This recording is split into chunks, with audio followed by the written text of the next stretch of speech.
In this video, I played the new Hollow Knight Pale Court mod, or as I like to call it, the Hollow Knight Ireland DLC, and here's what happened. Now wait, before the video actually starts, I have some bad news that will affect the future of my channel. During the recording of this content, I was unfortunately diagnosed with terminal skill issue. My friends and family have all banded together to support me, but unfortunately the cure is way too expensive and might cremate my entire channel going forward. Pale Court is a mod that adds brand new bosses with their own unique animations, soundtracks, and just overall awesomeness.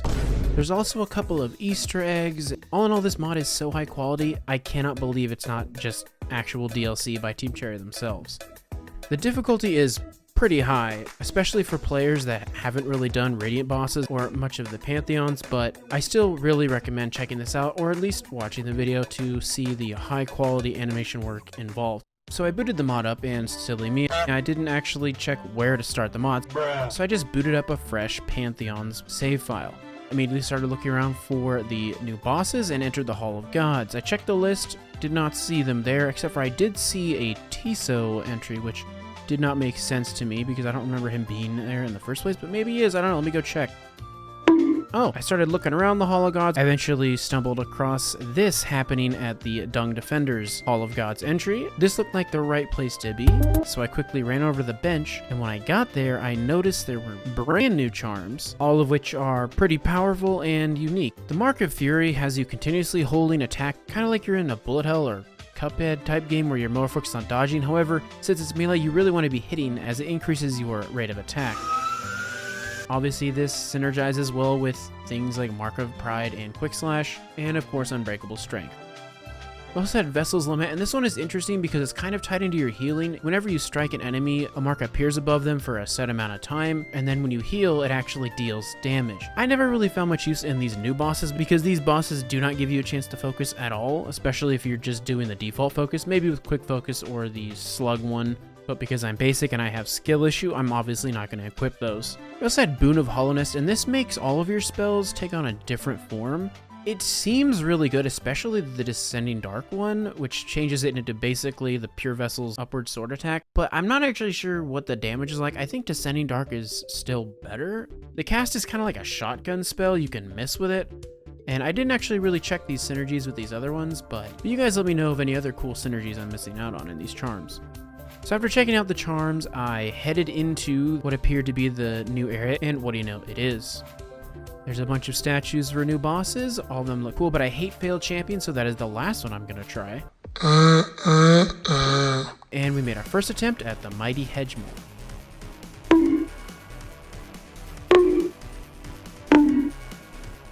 Alright, this is obviously the hardest boss in the mod, so I'm going to do it last. Let's head on over to Kindly Yzma. This should be a pretty easy win and help me warm up and get back into the... In my defense, I haven't played Hollow Knight in like a year, alright? So after about 15 minutes in the Coliseum, I felt like I was ready to kind of give it a shot again. And so I headed on over to the very first boss you see in this room, which ended up being Fierce Dryya. If you haven't figured out by now, the whole theme of this mod is facing down the 5 great knights of the kingdom that are alluded to in Hollow Knight. You meet many of them, but you only ever truly fight one of them. It was at this point that I started wondering if this is actually how you're supposed to do the mod. I'm always reluctant to look up spoilers, but I did check out the start of one of Cranky Templar's videos to see if I was in the right spot, and it turns out I was an idiot. You're supposed to just visit the spots where these knights are in the base game. Now that I knew that, obviously the fights were going to be easier, and I was going to breeze through them, and I would actually be doing it correctly. So I headed on over to the first knight spot I could think of, and that was right outside of the White Lady's home over in Queen's Gardens. And what do you know, there's some dream essence floating near where Dryya was, so obviously I'm gonna smack it. Drya's a really cool fight. She kind of reminded me of a mix of Hornet and Grim, a very like 1v1, you've got a similar skill set rival battle. This is probably the boss for me that I feel like could fit right into the base game. Animations are amazing, and some of the attacks are really cool, like the anime kind of look like a painter's brushstroke. She's really fast, she's got these cool dashes, and I'm not afraid to admit it took me a good amount of tries to get this boss down. She eventually enters this really fast-paced phase where she has like an L-shaped pattern or a V-shaped pattern, and that actually drove me to the point of frustration. I could not figure that out for the life of me. At first I thought maybe you just had to survive it, but then eventually I figured out the timings, you just had to hit it correctly. Once you beat Dryya, you actually get awarded one of the charms, which makes a lot more sense than just having them all at the start. You also get a message, and she talks about Hedgmol standing guard to the capital citizens. I took this as a sign that Hedgmol was the next boss I was supposed to fight, so I first headed on over to where the failed champions boss was, but I couldn't find anything different there. Then I thought to myself, where else do you actually see a Hedgmol? And of course remembered the entrance to the City of Tears has that statue where you put in the crest. Cue one of my least favorite boss fights of all time, purely based on the fact that I suck.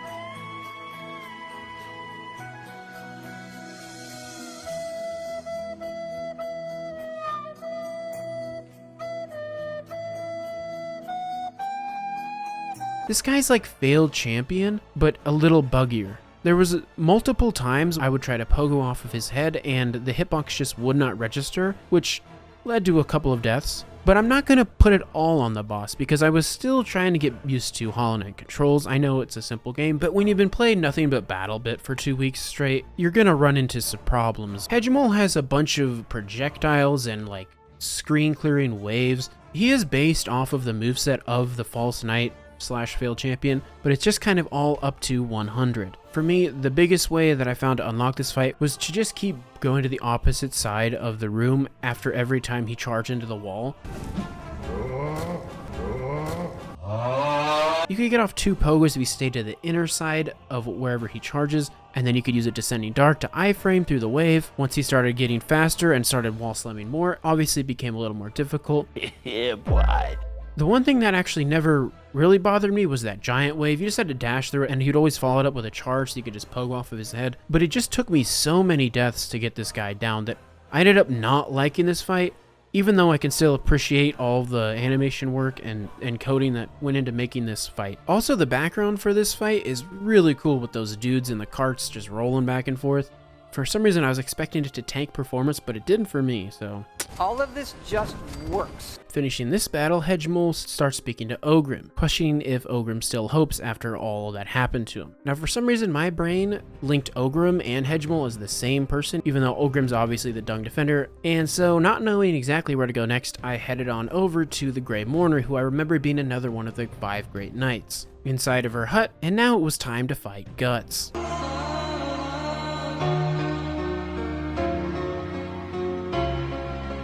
Now this fight is fantastic. Could easily be my favorite of the mod given time. She's got 2 dash moves, one that goes straight across the screen and one that jumps over you with a pretty good tell. She also throws her big ass nail, and that caused a crash way too many times until they patched it.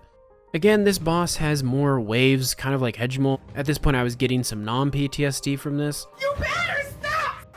This boss kind of reminds me of Artorias in a way. She doesn't have too many moves, but they all serve a very distinct purpose, and then once you learn them, it's a very satisfying little dance that you do. When she enters her second phase, her moves cover more ground, it seems, especially the one where she just kind of starts flailing her big ass sword. Like, all in all, this was the easiest boss, still a great one, and it's definitely not as bad as Hedgmol. Hedgmol was an interesting fight. There's a lot going on, and my P-brain had a hard time keeping up with all the projectiles and whip attacks and vine walls and this stupid, god-awful, infuriating green goo attack that decided to take me personally.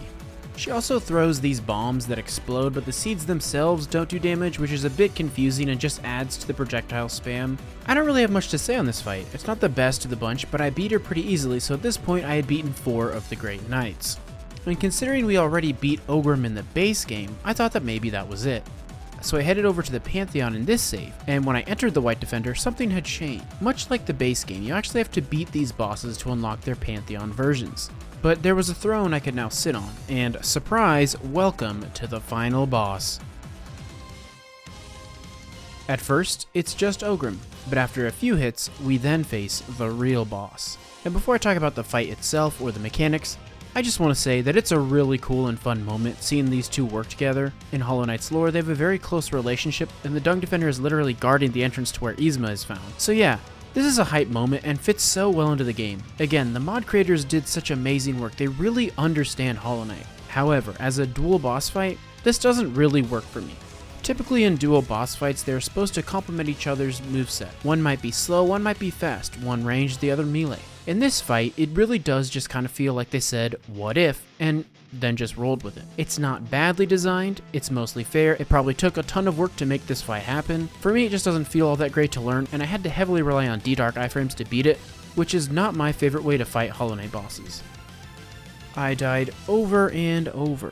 Especially to the part where he bursts out of the ground and she shoots the vines downwards at the same time, but finally, after a long struggle, I beat the final boss of the mod. Ogrim dies and Ishima carries him away. How cute. Hi, how are you? Wait, what?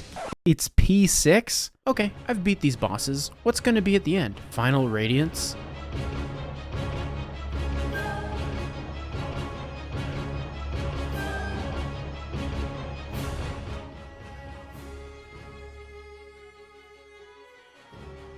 Wait, what? What is going on here? Yeah, okay, Mystic Zimmer is the boss. If you wanted a challenge, a fast-paced Sekiro-level learn this pattern boss, the Pale Court devs have you covered.